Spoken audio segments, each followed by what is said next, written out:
நம்ம தேசிய உணவியல் நிறுவனம்னு ஹைதராபாத்தில் ஒன்று இருக்குது. அந்த உணவியல் கழகத்தில் அவங்க வந்து உலகத்தில் உள்ள எல்லா பழங்களையும் எடுத்து எந்த பழங்கள் இந்திய மக்களுக்கு ஏற்புடைய பழம் அப்படின்னு சொல்லி ஒரு ஆராய்ச்சி பண்ணாங்க.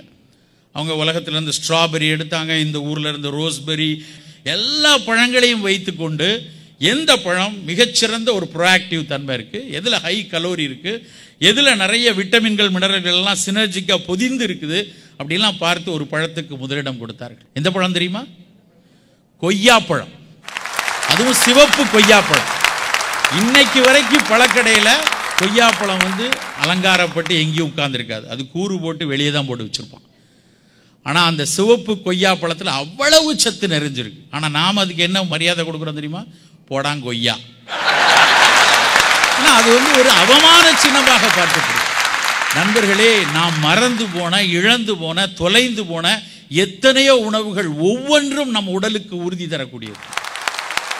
நம்ம நாட்டில் அதிகமாக யூஸ் பண்ண 2 எண்ணெய் நல்லெண்ணெய் ஒன்றும் தேங்காய் எண்ணெய் ஒன்று தான். தமிழரும் தாவரமும்னு ஒரு நூல் பேராசிரியர் கிருஷ்ணமூர்த்தி எழுதின நூல். அந்த நூலை எடுத்து பார்த்தீங்கன்னா தெரியும் எந்த எண்ணெய் எவ்வளவு காலமாக இந்த ஊரில் இருந்துச்சு. ஆனால் இன்னைக்கு தேங்காயை வந்து பிள்ளையாரை தவிர வேறு யார்கிட்டையும் காட்டுறதே இல்லை. தேங்காயா கொலஸ்ட்ரால் ஏறிடுங்க, தேங்காய் எண்ணெயை கிட்டேயே கொண்டு வராது அப்படிங்கிறான். தேங்காயில் ஒரு கொழுப்பு அமிலம் இருக்குது, அது ஒரு சேச்சுரேட்டட் ஃபேட்டு தான். ஆனால் அந்த சேச்சுரேட்டட் ஃபேட்டு தான் இருக்கே ஒழிய அதில் வந்து நேரடியாக கொலஸ்ட்ரால் கிடையாது. எந்த தாவர எண்ணெய்களிலும் நேரடியாக கொலஸ்ட்ரால் கிடையாது. விலங்கிலிருந்து வரக்கூடிய எண்ணெய்களில் மட்டும்தான் கொழுப்பு நேரடியாக கொலஸ்ட்ரால் இருக்கும். ஆனால் அந்த சேச்சுரேட்டட் ஃபேட் மட்டுமா இருக்குது. அதில் இருக்கிறது லாரிக் அமிலம் தான் அந்த சேச்சுரேட்டட் ஃபேட். அதோடு சேர்ந்து ஒரு அமிலத்தை இந்த ஊர்க்காரங்க பிரித்து எடுத்தாங்க, ஒரு பொருள். அதுக்கு பேர் மோனோலாரின்னு பேர். அந்த மோனோலாரின் நேரடியாக மாரடைப்பை தடுக்கக்கூடிய பொருள், நேரடியாக நோய் எதிர்ப்பாற்றலை கொடுக்கக்கூடிய ஒரு பொருள். அதை விட ஒரு விஷயம் தெரிஞ்சுக்கிட்டீங்கன்னா, அந்த மோனோலாரின் இருக்கக்கூடிய தேங்காய் எண்ணெயை தவிர இருக்கக்கூடிய ஒரே ஒரு இடம் என்னன்னா தாய்ப்பால் மட்டும்தான். அவ்வளவு சிறப்பான ஒரு பொருள் தேங்காய் எண்ணெய். நம்ம வீட்டில் குழந்தைகளுக்கு தேங்காயை காட்டாமல் இருந்தால் அது மிகப்பெரிய அநீதி.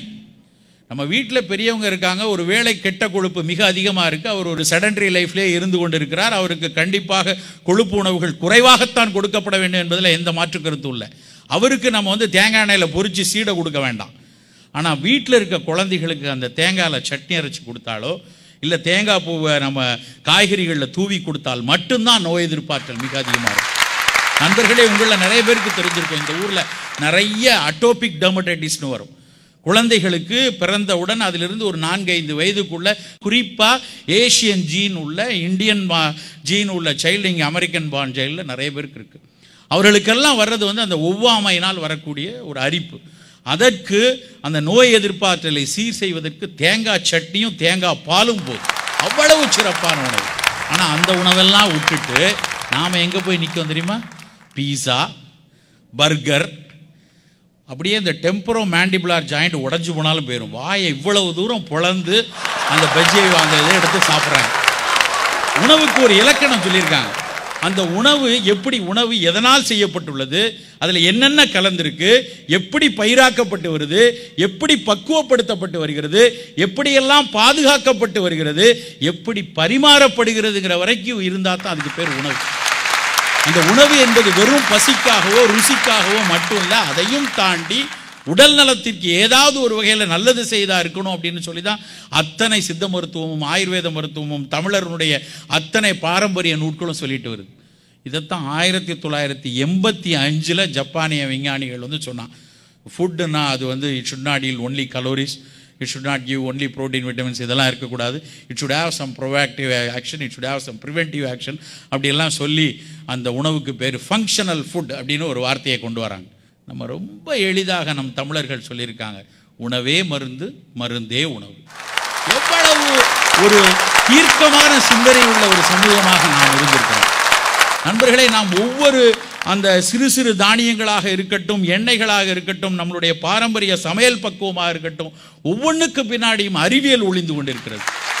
நாமெல்லாம் புளிக்குழம்பு வைக்கிறோம், சாம்பார் வைக்கிறோம், காரக்குழம்பு வைக்கிறோம், இல்லை மீன் குழம்பு வைக்கிறோம். ஒவ்வொன்றுக்கும் புளியை கரைச்சி அதில் காய்கறி போடுறோமே, யார் சொல்லி கொடுத்தாங்க? அதை வெறும் சுவைக்காக மட்டுமா சேர்க்கப்பட்டுள்ளது?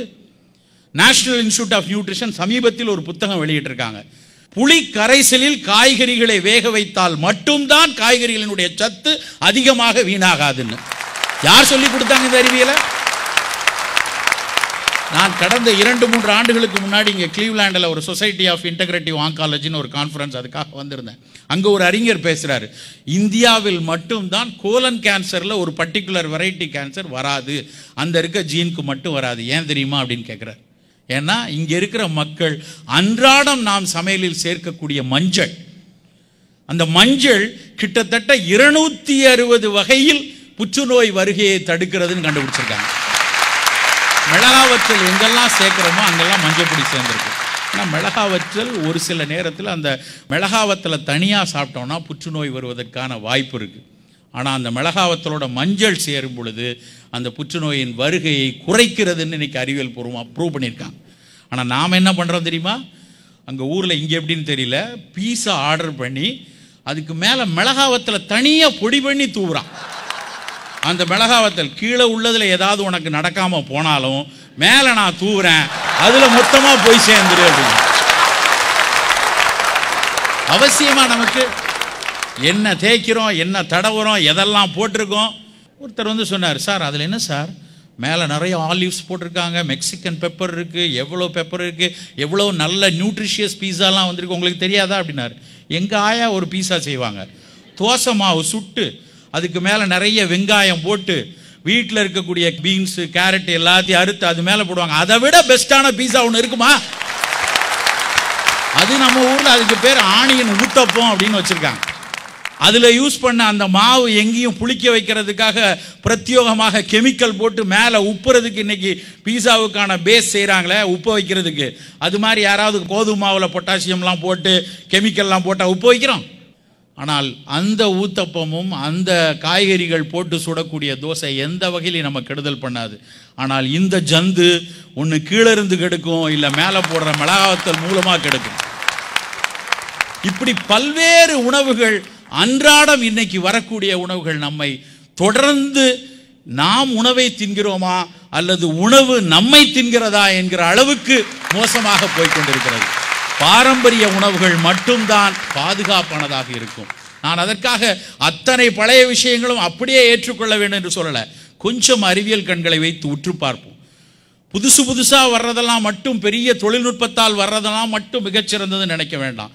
பழையவற்றை, நாம் இழந்தவற்றை கொஞ்சம் மீட்டெடுத்து அவற்றையெல்லாம் நாம் அன்றாட உணவில் சிறுதானியங்களாகவோ புது பக்குவங்களாகவோ நாம் மீட்டெடுத்து கொண்டு வந்தால் மட்டும்தான் ஆரோக்கியமான வாழ்வு நிலைபெறும் என்று கேட்டுக்கொண்டு வாய்ப்பளித்தமைக்கு நன்றி கூறி விடைபெறுகிறேன். நன்றி, வணக்கம்.